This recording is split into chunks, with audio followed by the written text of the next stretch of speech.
আসসালামু আলাইকুম। তো বাড়িতে এরকমভাবে ম্যাগি বানিয়ে ট্রাই করবেন।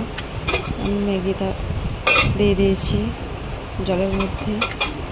এখন দেখুন এতে হলুদ গুঁড়ো, লবণ দিয়ে দেবো,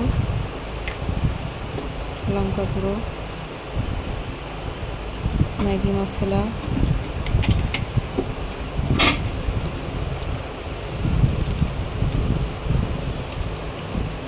সব দিয়ে এটাকে নেড়ে চেড়ে আমি রেখে দেব। দেখুন কি সুন্দর গুলো উঠেছে। একটু নেড়ে দিলাম,